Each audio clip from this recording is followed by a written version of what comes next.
You're listening to Barbell Logic, brought to you by Barbell Logic Online Coaching, where each week we take a systematic walk through strength training and the refining power of voluntary hardship.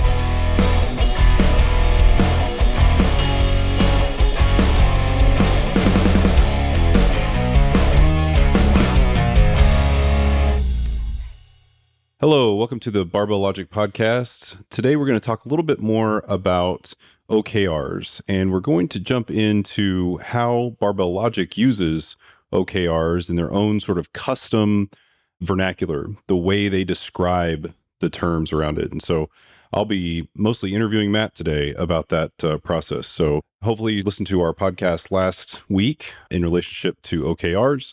This is just going to build on that. So welcome, Matt. Thanks for having me on the show, Chris.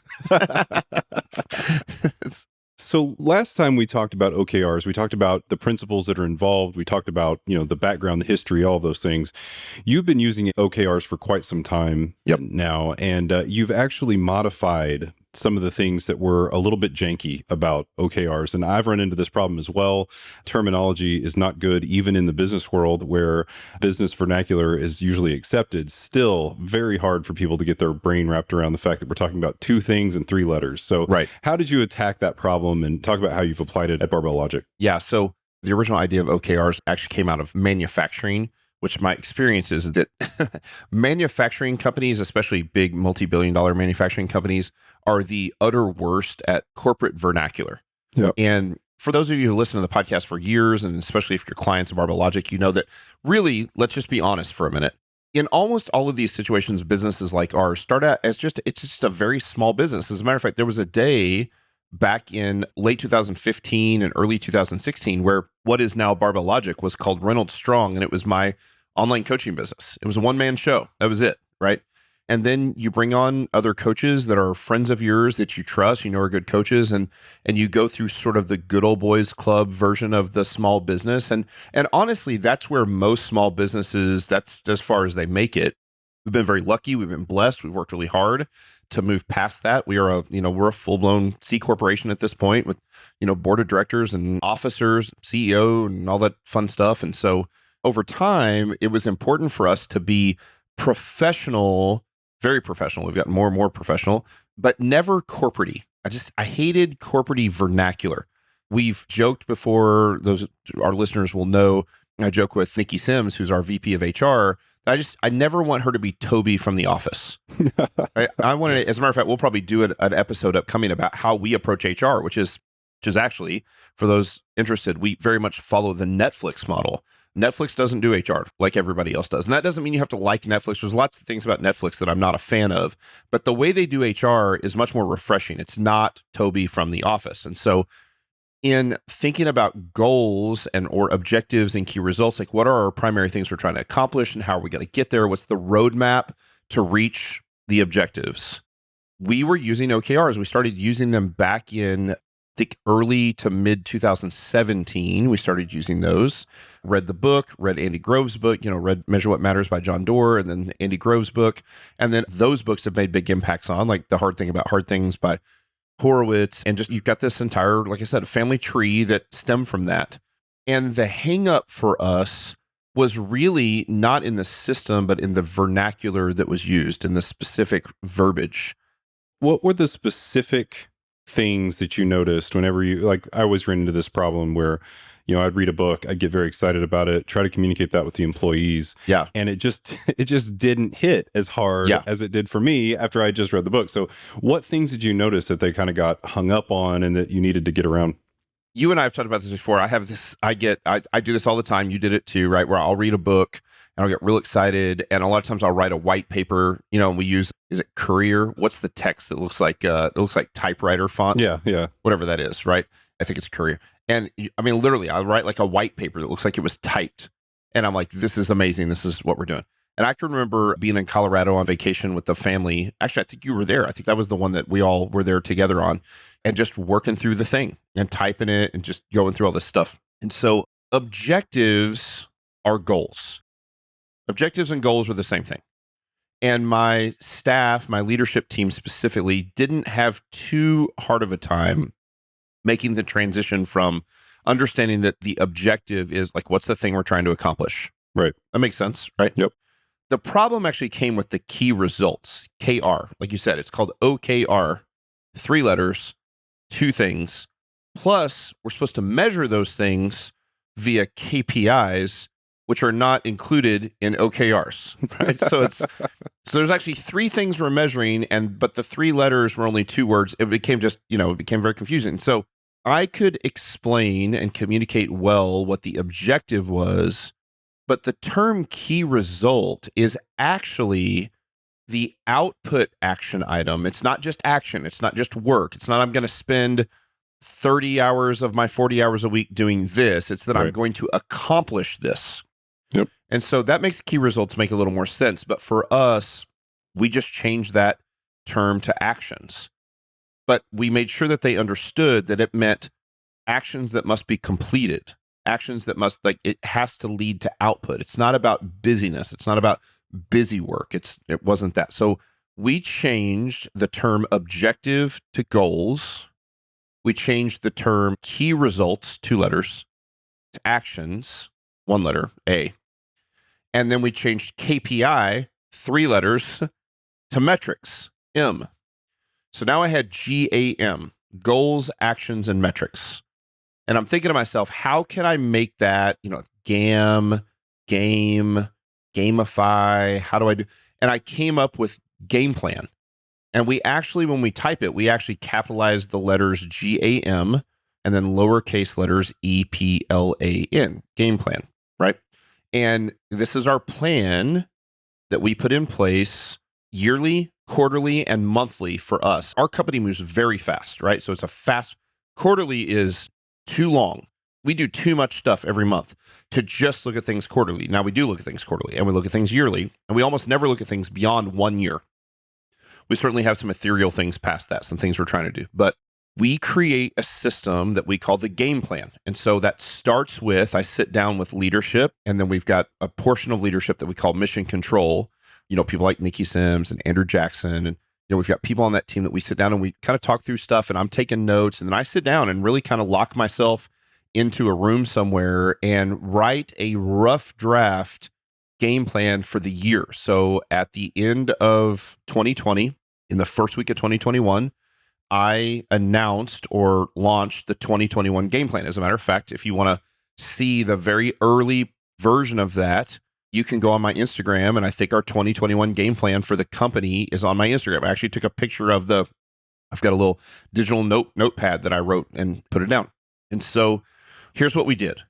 We have a company game plan. Here are the overarching things that we're doing in the company. Now, we do have a step above the specific goals that we call our tenets. So we have 5 major tenets really at this point. So tenet 1 is to serve our clients. And that's an ethereal thing. It's not really measurable, right? And then we're going to have goals as to how we're going to serve our clients. Would you call the tenets, would those be equivalent to like values, like company values? Yeah, core values or core values. Same thing, right? The core values. Exactly. Tenet 2, to support our staff, right? So we have a service and support team, one of which really focuses on client experience. That's led by Nikki Berman, and a team that is there to support our staff. Again, this is how we do HR different.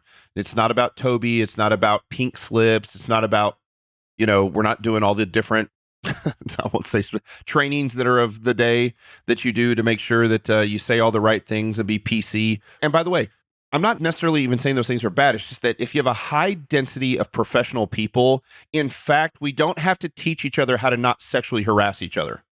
Because professional people, a very high density of professional people who are high performing and want what's best for the company, in fact, don't sexually harass each other. Right now, will we ever have? Yes, the company's giant at this point, right? That doesn't mean that we might not ever have to deal with that. We've got to keep those things in the back of our mind. But the goal is not, I don't want HR to be looked at as the group of people that I have to mind my P's and Q's around. I want our HR team, I don't even like the term HR, I want it to be a staff support team.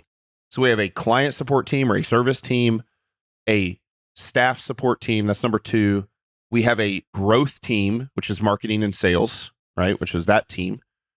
We have a teaching team or an education team, which is content and the academy, all the stuff that we put out, podcasts, the YouTube videos, the articles, the ebooks, the academy, principles, advanced, PBC, developing coaches, all that's part of that team. And then the fifth major tenet is to steward our resources. Well, we want to be responsible, steward our resources. We're trying to not spend money frivolously. We're trying to make sure that we're really focused on stewarding well both our actual capital and our human capital. So those are 5 major tenets that we use. So that approach, like when you talk about the approach to HR and being different than, the Tobys of the world, that has to speak some to the base culture of the company, because there are companies that have cultures that are very different than yours that almost need a Toby. Sure. What makes Barbell Logic where you don't need a Toby? Well, it has to stem from the top down. Right. It's a hard question because it's not that I am, by my nature, a phenomenal customer service person. I'm not. I'm not.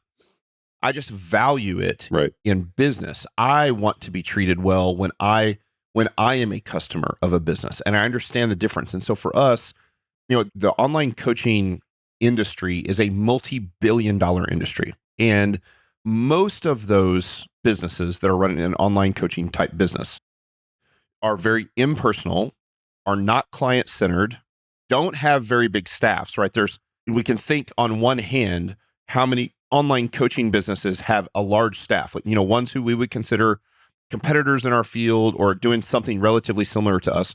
Most of them are 1 coach, 2 coaches, 5 coaches, right? But so to have a business that grows to this size means we have to be people-centered. And it's not just client-centered, it's also staff-centered. We have to really make sure that our HR team or our staff support team, that the staff feels like they are advocates for the staff, not liaisons between the executive team and the staff to say, hey, you got to do this a little better. Right. Like, that's not what we do. Like, we're trying to actually support both ends of that. And there's a lot of crossover there, right? You think about things like one of the biggest value props I think that we're able to do at Barbell Logic is we're able to connect clients or pair clients with their own personal expert coach. We can't do that if you only have 2 or 3 expert coaches. Right. But when you have 70 expert coaches, we can find a coach that you'll pair well with, right? Which means that the pairing of a coach and a client is both a client experience issue and a staff support issue. Because if you're a coach and you get a client that doesn't pair well with you, it's not just bad for the client, it's bad for the coach. Right. So there's a lot of crossover there. You hire great people. That's right. And then you spend less cycles on the things that are not actually adding value to your customers. That's exactly right. And so it comes down from top that you start to set the culture that this is who we are. And you saw this, and people that have listened to the podcast know this.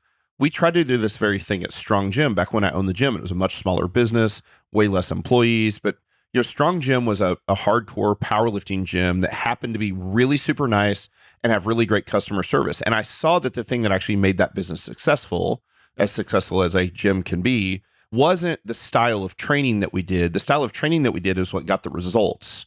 But it was the client-centeredness, the customer service, the super clean, the smell clean, like all of those things. So I learned that early and realized like that is a competitive advantage that we can have over others. And so that was a big piece of what we did. So we have these 5 big tenets, right? So we serve our clients, support our staff, teach our community, grow our company, and steward our resources. These are the 5 big things. And those are tenets. Those aren't the objectives. Those aren't the goals. But under each one of those tenets, we have 3 to 5, usually closer to 3. If we get to 5, the leadership person who owns that section has to very much sell me on why they need 5. Most of them are just 4 or 3. They then have specific objectives for the year, which we call goals.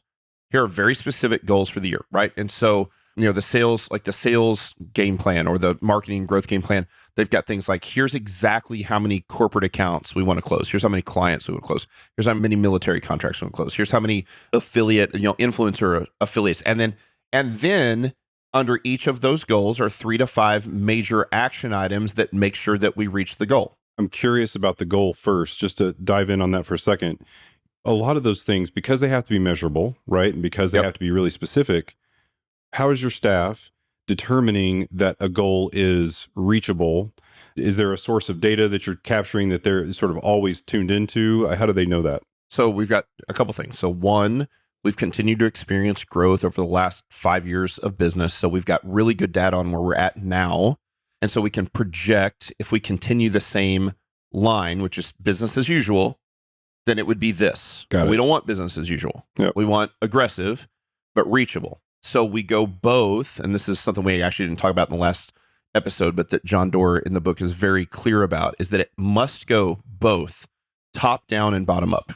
Right. So you take your managers, your executives, and you talk through like, that's why this thing has to start with a draft. You say, here's the draft of where I think we can add 1,000 clients, new clients to Barbell Logic in the year 2021, whatever that number is. Maybe it's 500, maybe it's 5,000. You start with a number, you kind of make an educated guess based on this. This is about how many we're adding right now. If we improve 15, 20% above that, like whatever that is, relatively audacious goal, what could it be that? And then we talk to our managers that own that section. If we stick with that growth section, so you're talking about your head of marketing and your head of sales, right?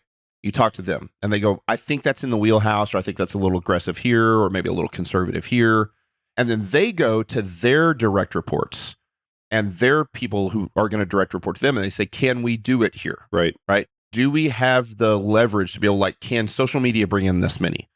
Can ebooks bring in this many? Can affiliate relationships bring in this many? Coach and client. It's a friendly negotiation basically right. throughout. And this is important because you want your employees, first off, I hate thinking about employees in a hierarchy, sort of, there's no way to explain it other ways, but like you want your employees who are younger, earlier, lower rung employees, but still have very important jobs, very important positions, to still have ownership in helping reach the goal. This is clear, right?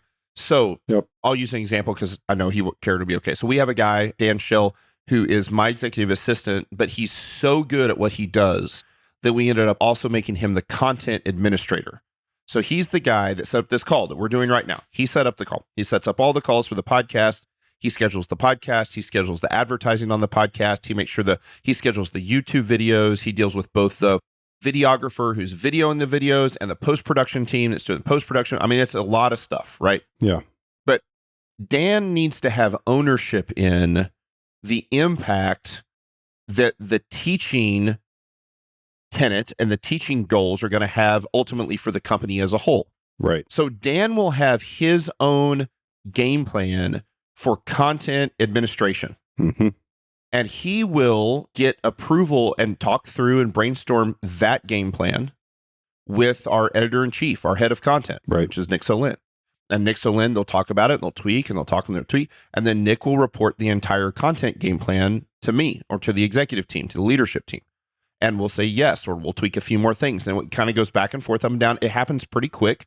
We can do the entire thing in about a week-long process. We start with the yearly goals.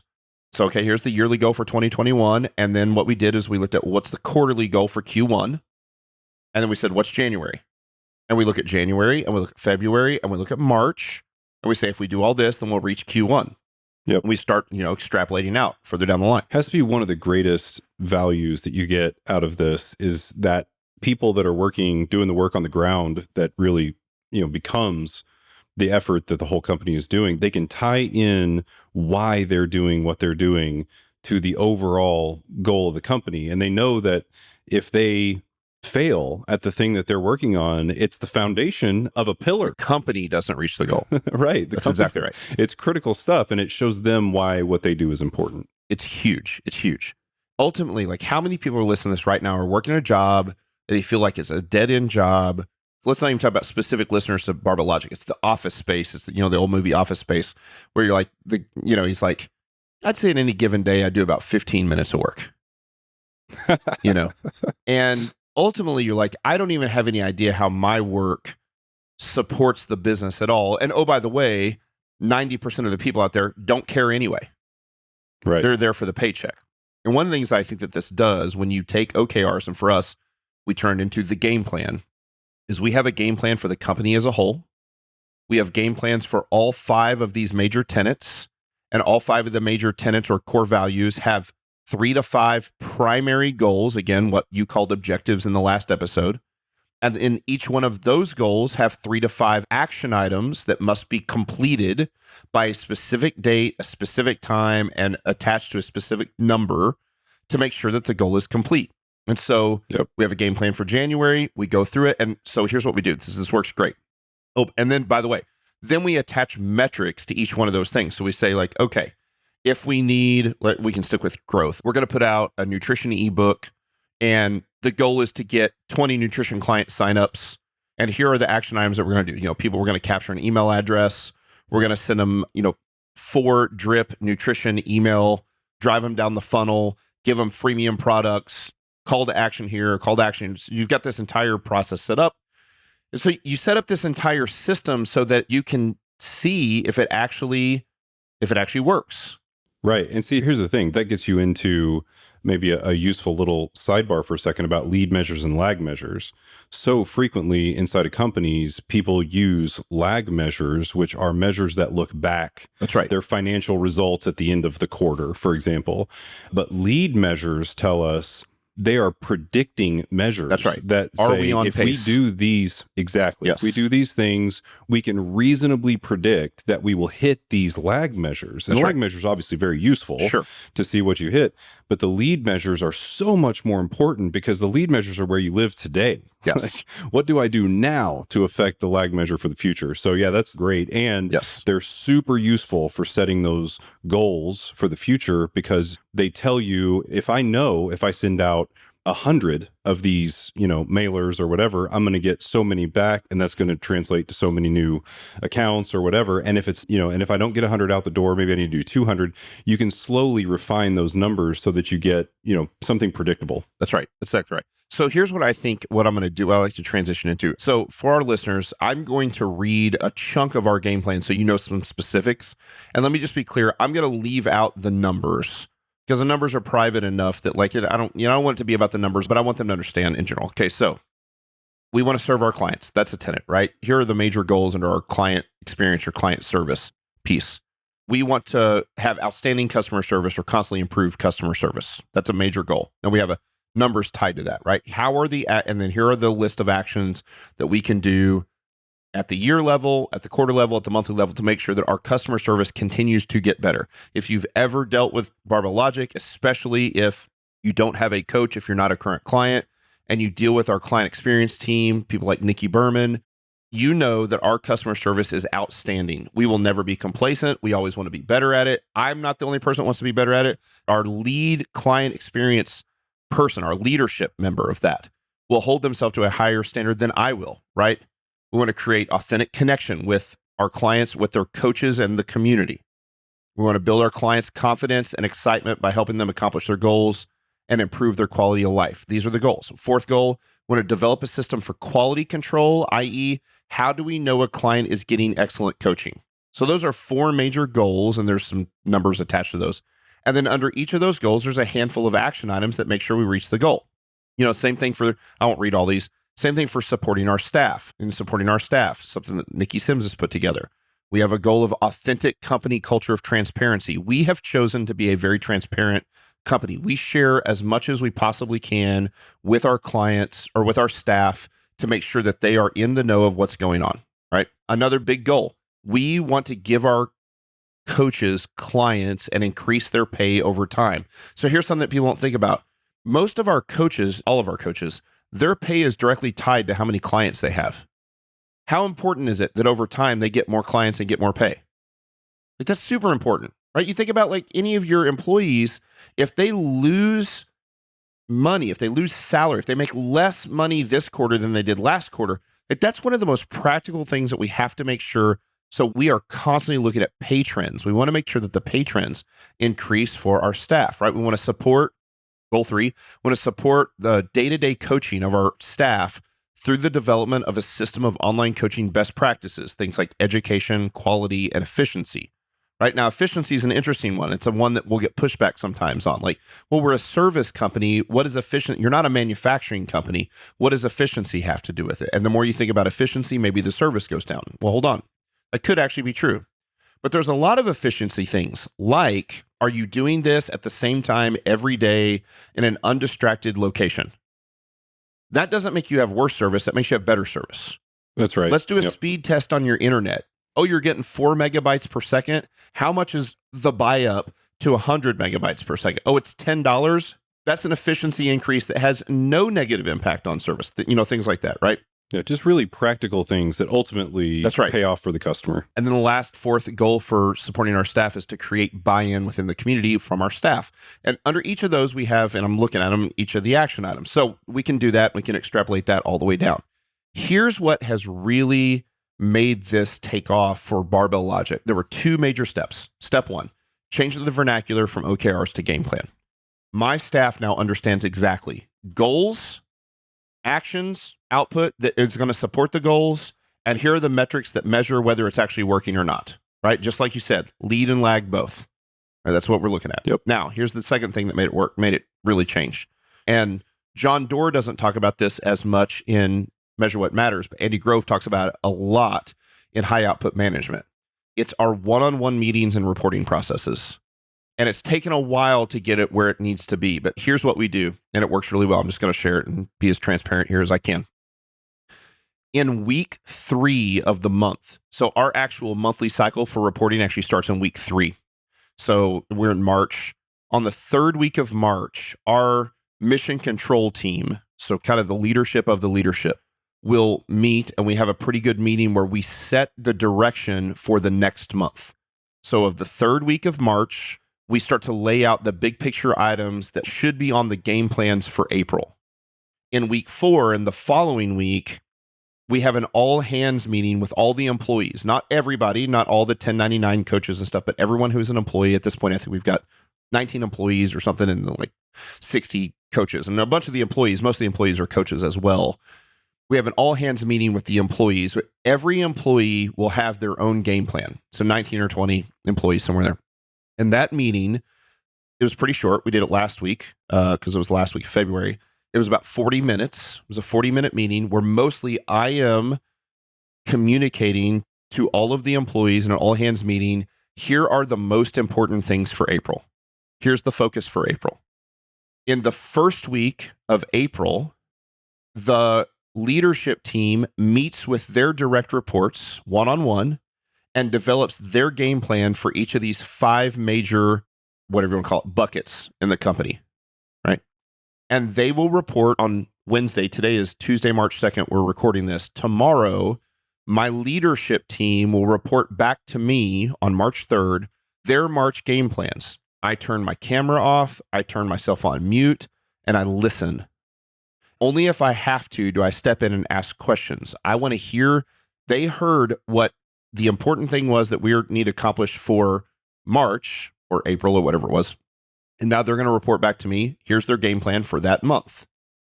The following week, we do one-on-ones with everyone who is your direct report to make sure that everyone's on the same page and to get a snapshot of how's it going. We're 10 days in. We got 20 days to go. Do we need to pivot? Is everything okay? We're looking at those lead times. We're looking at like, what do we do? Right? That's on week 2. And then we're back to week 3. We're back to mission control talking about the next month. Yep. And it works right. It's just a rhythm. Just a rhythm. It's a rhythm and a cycle. And it's funny, every book you read about execution of a strategic plan, whatever it is that you're doing, about execution requires this rhythm. That's right. You have to get into a cadence that is regular. And the same is true, we talked a little bit in the last podcast about doing something like OKRs for your personal goals. And the same is true there, right? That's right. The cadence is critical. You've got to get to where it's just natural. It's a rhythm that you're used to. And it's awesome. Yeah. By the way, I've looked over your reporting, which I think you showed me some when you were up here a few weeks ago. It is probably the best reporting I've ever seen on this. Thanks. Because part of what's difficult, there's a lot of moving parts going on here. You've got larger corporate goals. You have managerial executive goals, you have individual employee goals. And in all of that, it can get pretty overwhelming. What you really want is to make sure that the employees are able to communicate and commit in a way that the rest of the staff can see what it is and hold them accountable, right? Yes. But also so that everybody can understand why what they're doing is important all the way up to the large how it fits goal. in the big picture. And what you've done from a reporting standpoint makes it so clear, so easy to digest. You can sit down with a cup of coffee and be through that thing in 10 minutes, which I think is critical. Yeah, so let me explain what you're talking about. So the one thing that I haven't mentioned yet is here's what we do on a weekly basis. My leadership team, everybody on leadership, by Friday, and they can do it anytime they want on Friday. I tell them I would prefer them to do it by like lunchtime or afternoon so they can take the weekend off and not have to work. But on Friday, all of my leadership gives me a weekly report, what we call a performance and execution, a P&E, right? It has to be 1 page. It cannot be longer than 1 page. So my head of client experience gives me a 1 page or less report, and it's got things like, here's the feedback we got from clients. Here's any issues we had. Here's how many client signups we had in the different, here's how many professional client signups we had. Here's how many nutrition clients we had sign up. Here's how many academy. Here's how many cancellations we had and what the cancellation reports were. Here were our net, hopefully positive, usually positive, our net number of clients for the week. 1 page, right? All members of leadership do that and they send it to me. So I have 7 reports that are all 1 page or less to go through. I get up super early Monday morning. I go through all of that data and I combine it into a single weekly company report, which ends up being about 2 pages long. And I send it out to all of the employees so that on Monday morning, and of course I get up super early, and a bunch of my employees are actually west of me, so they're time zones after me. So by the time they wake up, there is a report sitting in base camp for them, which is who we use for project management, that says, here's what we accomplished last week. It's an update of the game plans for the month. Yep. And here's what we're doing this week. And it's 2 pages. Here's a report on what we did. Here's a narrative overview for each one of these 5. And here are the major action items that we're going to try to accomplish this week. And they do it. And then the last piece of that leadership meeting where my leadership team reports back to me monthly what the upcoming game plan is. Here's the rule there. They have to take the first 5 minutes. They all get 10 minutes. They take 5 minutes and they report on how last month's game plan went. How many action items were completed? Yes or no, right? Did they complete the goal? If yes, great. If not, why? And that's okay. And again, it's not tied back to performance reviews or pay. It's just like, okay. And then after knowing, so now I get a snapshot of here's how February went. Now tell me how March is supposed to go. And here we go. And then it's weekly reports. And here's what's crazy. It sounds pretty in-depth, but here's what's nuts. It takes my leadership team about 10 minutes a week to do their weekly report on Friday. It takes me about 45 minutes, maybe an hour at the most, to go through all their weekly reports and do a combined company report. And I do like, revenue, month to date compared to last month, compared to last quarter, compared to year over year, February to February. Do that. New client signups for the month, client signups for the week, churn, all that kind of stuff's there. On-time delivery, things that like our listeners don't have any idea probably that we track. We have exact percentages of on-time delivery. So how many of our coaches responded? What was the percentage we responded within 24 hours? We have a 24-hour rule. Now, we average between 97 and 98%. So that means 2% of the time, we're missing 24 hours. Not okay. And we know who missed. And then my head of operations goes to them and says, hey, and not to scold them, but to say, hey, is everything okay? We saw a couple things slip through. Can we help make sure that, let's bump up your efficiency? Compliance ratings on all of our clients. What are our compliance ratings right now at the last 7 days for our clients, the last 30 days, the last 90 days, lifetime? What are those? We look at those sort of things. And all those things get put out. It takes them 10 minutes on a Friday. It takes me 45 minutes on a Monday. And then it probably takes them an hour once a month to write their game plan. It's really efficient.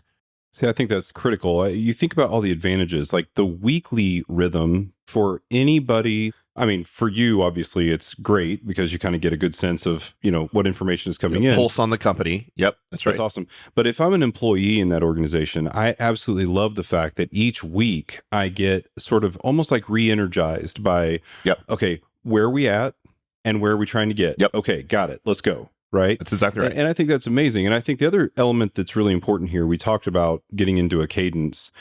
The real value of getting into a cadence is what you said at the very end. It's that the routine becomes so efficient. That's right. That it doesn't take very much time because you know exactly what you're doing. You're probably using a template in many cases. That's right. You pull a template in, you make some modifications, bam, it's out the door, you're done. That's exactly right. And those efficiencies drive value. Which means no more 2-hour staff meetings. Right. 2-hour staff meetings, when you've got 16 people on there, that's 32 hours of work that you just gave up, maybe not wasted, but if everyone has a pulse on the company every week by providing a weekly report themselves and then getting a weekly report back from me, then when we get to the weekly meetings, when you get to the monthly meetings, whether I'm reporting to them or they're reporting to me, The meetings end up being 35 minutes long, not 2 hours, because everyone's already in the know because they've already read the report. Right. So rather than having to read report, we don't read reports on meetings. You are expected to have come in having read the reports. And all I'm doing now is I'm touching on, or each person's touching on, the highlights from last month, the focus for the upcoming month, any questions, and there's usually a question or two, answer the question and on to the next person. Right.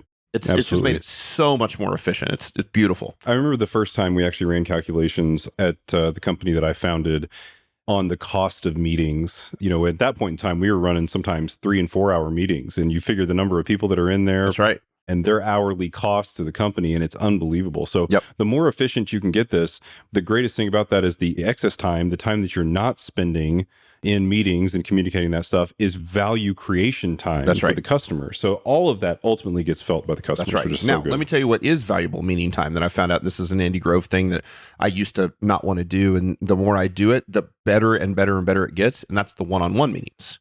Right. One-on-one meetings with direct reports are huge. And here's the thing. There is very little agenda for those meetings outside of how's everything going on the game plan for the month. Are you having any struggles? Are there things that are keeping you up at night? Are there stresses or things that I don't know about? And then it's mostly like, how's life? How's the spouse? How are the kids? Oh, your mom's sick. Oh, your mom had COVID. Let's talk, so that you've got a pulse on the people that are directly reporting to you. And we do that at every level in the company. Those are extremely valuable because it helps keep that connection. It comes back to the support our staff. The best thing I can do to support my leadership team is to make sure that I've got a good connection with each one of them. Yep. The best thing that my leadership team can do is make sure that they've got a great connection with the people that are reporting to them, right? Right. The best thing that my HR team can do is make sure that they're creating connections with all of our, not just our employees, but our 1099 staff. Right. The more 1099 staff we have that are just bought in on the community and have fun and post on Slack. And, we do little challenges like lifting challenges and pull-up challenges. It's amazing little things like that. Those one-on-one interactions make a huge impact. Those long 2 hour, 3 hour meetings with everybody is a drag and nobody wants to do it. So we figured out how to get rid of it. I would be shocked. I mean, you'll have to speak to this, but I would be shocked if in some of the one-on-one meetings that you have, that you don't learn some things that end up going into actually two-way learning. Of course. That end up going into your game plan. Of course. Into the future. And it's safer for people to talk about that stuff. A lot of times they're not going to say things in front of 16 other people. You get one-on-one conversation and you start talking through stuff, then it allows people to open up and be like, oh, this is actually something that we're kind of struggling with. Or, a lot of times it's stuff like, hey, we're shopping for a new house. Like, I remember what that was. I did that a year and a half ago. It's crazy stressful buying a house, little things like that a lot of times people don't think will have an impact will. And so it's just about having a pulse and being efficient. So that's how we take OKRs, objectives and key results, and we turn those into goals, actions, and metrics. The way we do those on a monthly basis, quarterly basis, and yearly basis. And then the rhythm of the week of how we report on those in a very short, quick, efficient time management so that people can focus on the things. That's the other thing.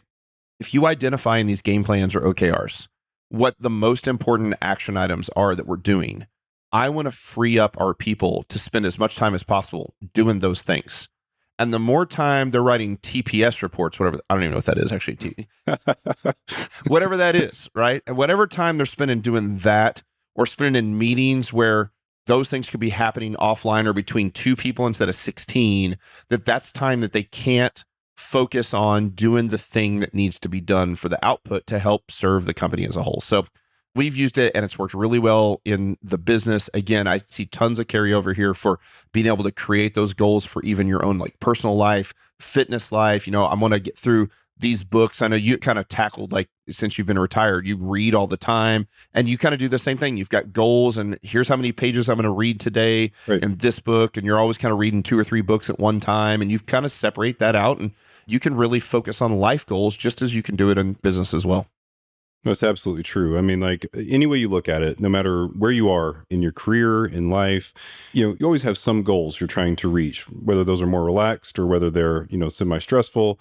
Everything gets better. It gets so much easier to do if you've got a good plan to accomplish those That's goals. right. I'm going to steal like most of the stuff that you've done here because I think you gave me permission to steal it. Yeah, you should. Because it's one of those things that every company that I've interacted with about OKRs has struggled with the same thing that your company did. The terminology is just hard to grasp, I think. Yep.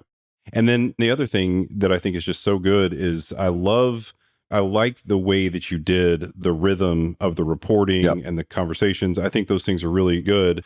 And those are the kind of suggestions that I'll ultimately make to businesses. If you made an ebook on this thing with some templates, man, I think it could be purchased. Well, we've talked about doing stuff like that. That's probably true.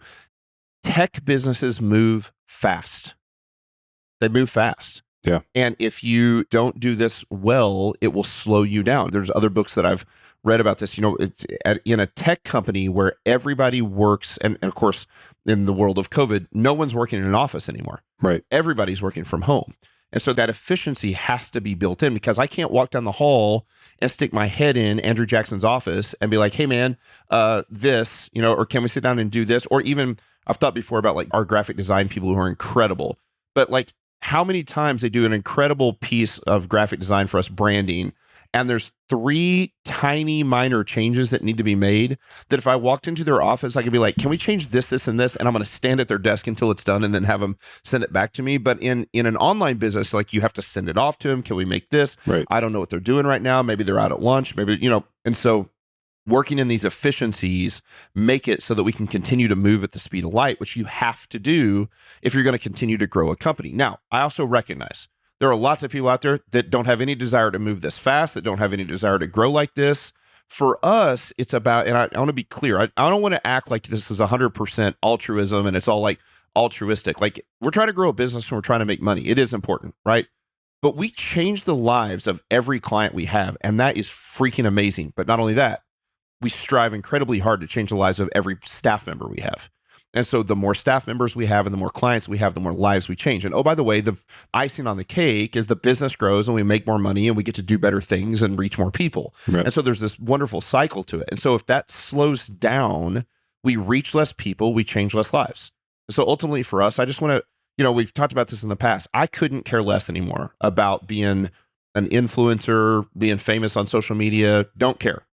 I have an opportunity at this point with the incredible team that we have at Block, in this high density of high performing people, to reach exponentially more people with that team than I could ever reach by myself, ever reach out of a cult of personality. This can't be about Matt Reynolds. That's why I'm not on every podcast. That's why we have all of these wonderful people that are on the podcast now, that they have wonderful things to teach and wonderful things to say. And it gives us an opportunity to make it about changing the lives of as many people as possible. And that requires some pretty serious organization and efficiency. And so we're not doing it perfect yet, but it's getting pretty damn close. We're getting honed in pretty tight. So yeah, that's the way we do the game plan. That's the way we modify OKRs. GAM. Love it. And then little EPLAN game plans. There you go. Fantastic. Well, this has been another Principles episode of the Barbell Logic podcast. And we appreciate you tuning in and joining us today. I'm sure there'll be some more in the future. Hopefully you can give us a 5-star review. We've got a ton of them that are out there. Over how many? Over, I think 1,025, something like that right now. Over 1,000. 1,025. Yeah. Add your 5-star review to the podcast. If you love this type of podcast, let us know. Like, we're always trying to figure out, like, how much do you want to hear about programming? How much do you want to hear about Q&As? How much do you want to hear about principles like life efficiency, business efficiency, those sort of things? Nutrition podcast, nutrition series. And you've seen series we've put out over the last several months on things like mental health and military and workplace fitness and all those sorts of things. We would always love to hear about, what do you want to know about? Because if I'm not the subject matter expert, I bet we know one, and we'll get them on and we'll talk about the thing. Let's all learn together. Heck yeah. Awesome. Thanks for listening. We will catch you next week.